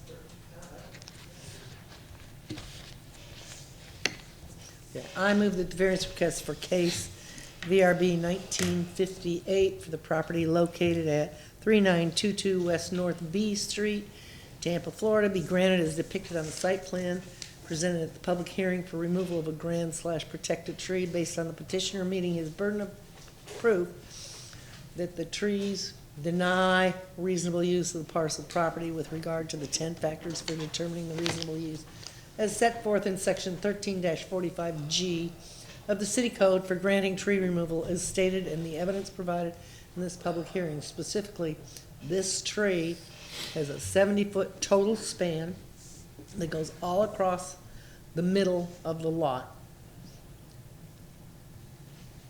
Done. Okay. We have a motion for removal. Is there a second? Second. Second by Mr. Pasteur. All in favor, say aye. Aye. Any opposed? 5-0, Mr. McLean. Thank you very much, Approved Board. for removal.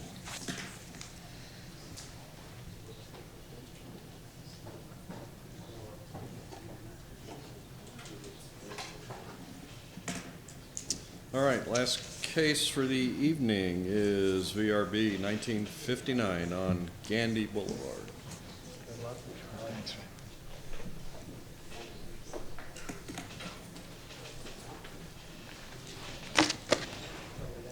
Tawanda Anthony Land Development. Application number VRB 1959.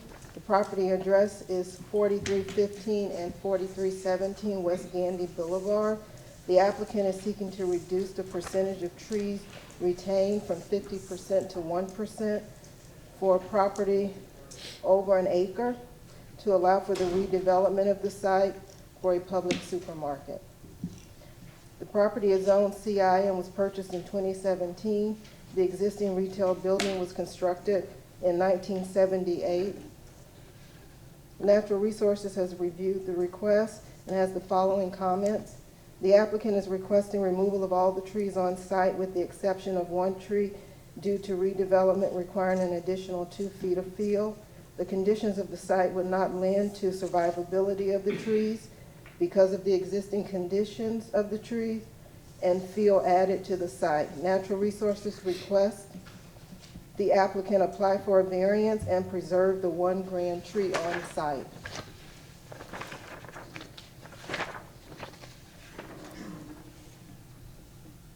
Here's the aerial of the site. Here's the property. South Manhattan, and here's Gandy.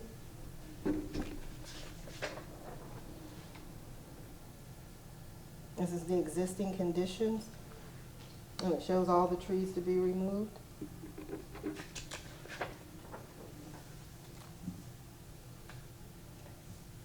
And here's the proposed site plan. Any questions for staff? Mr. Knox, are you gonna, do you have anything to say on this? Well, I had a question. You said there's 1 grand. Is it being removed? No, it's not. Oh, it's not? Okay, all right. Not So the you resource- did have something to say. Okay, well, can you show us where the grand is? I'm just curious. And follow up to that, are the majority, if not all of these trees, planted trees when the property was first developed as commercial?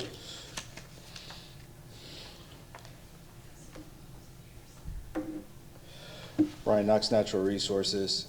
It appears that these trees were planted during the development of the parcel.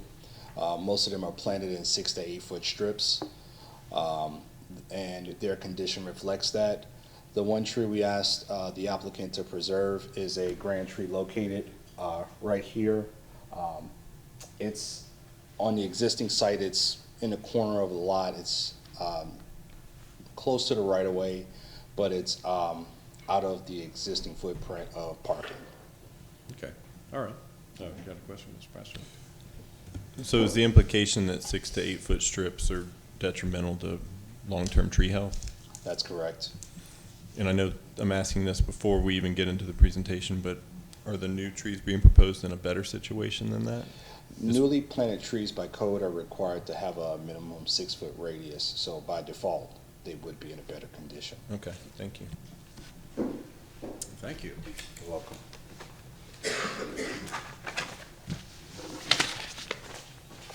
State your name and address, and if you've been sworn. Board members, Jake Kramer with Stearns Weaver Miller, 401 East Jackson Street, number 2100 in Tampa. I have been sworn. So we're requesting this variance so that we can modernize the site, increase its flood resiliency, and improve the city's overall canopy. So this is sort of the unusual case where we had to come ask for a variance to do something that's going to be better for everyone. The site is, as you can see, this is an aerial from 1980. The site is at the corner of, or near the corner of Gandy and Manhattan. It's unusually shaped. The current aerial, one already showed you, but it's essentially the site is a dead big box now, and so Publix is coming in and hoping to modernize the site. So you can see the canopy in the aerial here, and to give you an idea of what we would like to do to the site, this is the site plan. So a couple of unique things about this site is that it's an old site that really needs to be redeveloped. Most of the trees on the site are in very bad condition, as you'll hear from our arborist, and there's quite a few that are actually presenting safety issues. The other unique factor, and I think as a board, this is something you're probably going to start hearing more about, is FEMA's proposed flood map updates. So this is the current flood map, and I'll have our engineer describe this a little bit more. This is the current flood map, which if we were going to redevelop the site under the current FEMA rules, we would still need pretty substantial fill. But when you see the new flood map that, even though we don't necessarily have to meet the standard yet, we would like to, Publix as a corporate citizen would like to do that. We're going to need 2 to 3 feet of fill around the entire site, which when you are dealing with trees that are already weakened and in an inferior state, is really, it's going to really impact the survivability of those that are left. The second piece of this is we did work extensively with staff to mitigate as much as we could on site, but there's so many existing trees, even though they're in poor health, that we couldn't mitigate everything on site. So that's the second part of our request. We did work with staff and increase the caliper above minimum to get as many of those trees mitigated on site as possible. So we haven't received any questions or comments from the public. We did receive a letter from, this is the adjacent property owner to the east, stating that they're in support of the request. So with that, I'd like to turn it over to our arborist to discuss the trees. Thank you. Thank you, sir. Please state Good your name, evening. address, and if you've been sworn. My name is Joe Samnick, 1499 19th Street in beautiful historic downtown Palm Harbor, and I have been sworn in. Thank you. Good evening. My name is Joe Samnick. I'm a consulting arborist, entering my 53rd year of private practice dedicated to the study and research of trees. So this assignment, I was asked to go in and do an analysis of the trees subject to this assignment. This is a quick, how do I get from? Just put it down and they'll Oh, switch it okay, for you. great stuff.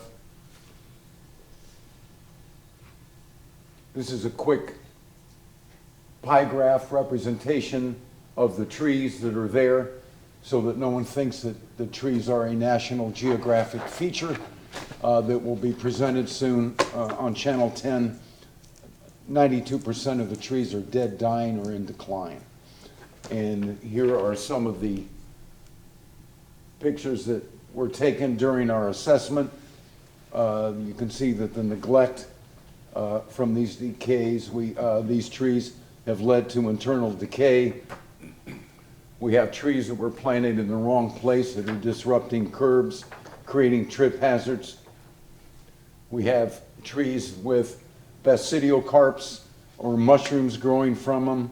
The base of the tree is in decay and the structural integrity of this tree has been compromised. Yet another tree with wounds that have not been cared for. The canopy of the trees include poor attachments, decayed wood. This tree would certainly have to be removed if it weren't going to be removed due to improvements. Here we have another large tree that's been irreparably damaged. This is a canopy representation of one of the trees that shows overall dieback in the crown of the tree. The great news here is that in addition to getting these particular trees out, which don't belong in this site, is that they'll be replaced with Florida grade #1 or Florida fancy specimen trees.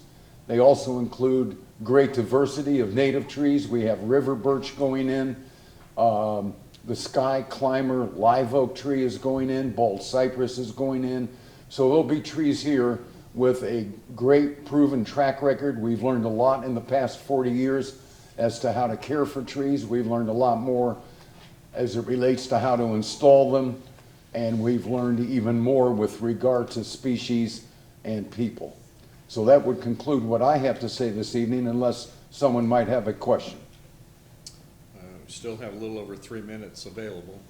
Yes, but I was told to keep it brief. You did. A good beginning, a good end, and keep them close together is what I was told. Would somebody else like to come up? Our engineer. You have about, Excuse me, you have sir. about 3 minutes. Okay, I'll be quick. Charles Otero, 1309 North Dale Mabry, Suite 230, Tampa, Florida 33618. I'm the engineer of record. Really And you to have been elaborate. sworn? I'm sorry? And you have been sworn? Yes, I have. I've been Okay. sworn. Yeah, really, the only thing I can add is the details on the FEMA issue.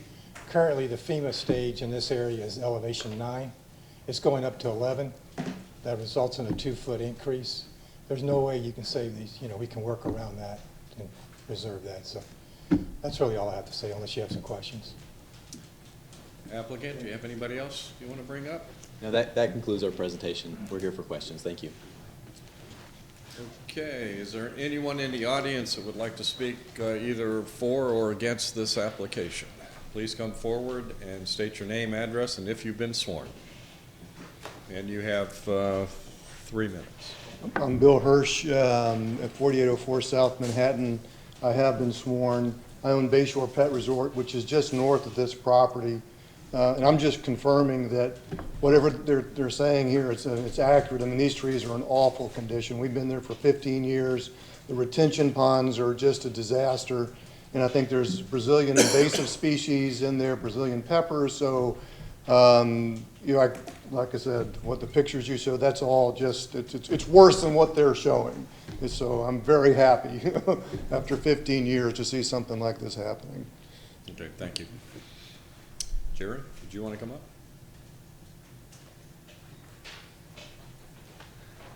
Good evening, Jerry Frankhauser, Bayside West Neighborhood Association. I'm here also for the Fair Oaks Manhattan Manor and Gandy Sun Bay South Associations. We never received any notice. So that's the reason you don't have any comments from the neighborhood. One of the things, there's 2 live oak trees on this property and a retention pond that it has to go with the property when it goes again. So you got those 2 things. Yes, and we have flooding in one section. I don't know what they're going to do with that one section. I'm glad that they're not going to take the plans the city has of moving the properties a la LA Fitness right up to the curb. I'm very happy that they're keeping the store. I'm sure they're going to tear it down and build a new one, but I'm happy that they are putting the store back in the back of the property so the parking's in the front. I'd hate to think that they would put it out there because we're going to have a tunnel down Gandy before it's over with, and I'm sure you know what I'm talking about. The overhead's going to hang over the top and the buildings will be out at the curb, the sidewalk, and we'll have just a big tunnel going down through there with no stuff. So I like the idea of all the trees. Looks like there's about 50 trees on the property. 2 or 3 inch trees will really make the place look nice. But I want to make sure that they're, and as far as I'm concerned, there are 2 grand oaks, or one grand oak and one near grand oak in the retention pond side of the property, and they should both be saved. Thank you. And just for the record, Jerry, you were sworn in, right? I was. Okay, thank you. Anybody else like to speak, either for or against? Okay, seeing none. Applicant, you have 5 minutes for rebuttal. Well, time out, wait a minute. No, you don't. Board, do you have any questions of the applicant or staff? Not seeing any. Okay, you have 5 minutes. Thank you. Jake Kramer again for the record. I did want to mention there is a second grand tree that is a hazardous tree, and we've been allowed to it's been administratively approved to remove that hazardous tree. So it's very poor health, just like many of the other trees we've mentioned, but we are saving the one grand tree that we discussed in the southwest corner of the site. So with that, we would ask for your approval, and thank you for your time tonight. Thank you very much. Is there a motion to close the public hearing and move to board discussion and/or a motion? Okay, board, what's your pleasure?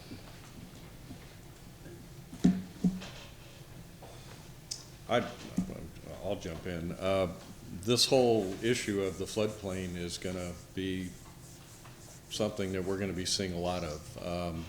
I don't know if I was shocked to hear that it's only going up 2 feet, but I certainly can understand how if you had to raise the entire site, that the existing trees that are there are difficult to keep. So, I mean, I totally understand that alone would have caused some pretty significant issues in saving trees, which is why I was curious where the grand tree was, and obviously it's to the edge, and somehow you have to go from raising the site back down to existing neighbor grades or right-of-way grades, so that tree looked like it was in the right spot. But we're going to be seeing more and more of this, so especially towards Gandy Boulevard and areas south of that, and even west of Manhattan, so.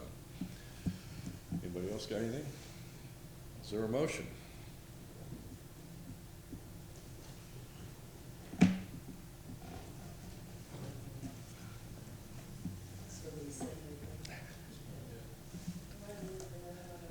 It's not too late. I move the variance request for case VRB 1959 for property located at 4315 and 4317 West Gandy Boulevard, Tampa, Florida, be granted as depicted on the site plan presented at the public hearing for removal of trees, a lot of trees. Based upon the petitioner meeting his burden of proof that the trees deny reasonable use. But that's tree removal. Is this reasonable use? This is hardship, isn't it? I believe that the last time we reviewed this, the code actually has an avenue for either one. So whichever you feel is most appropriate in this particular circumstance would be appropriate. Well, we don't have any verbiage for that. So we'll just kind of wing it here. Sure. Removal of Doesn't sound like you can make a mistake. multiple or maybe I can do nothing but a mistake. How's that? Based upon the petitioner meeting his burden of proof that the trees,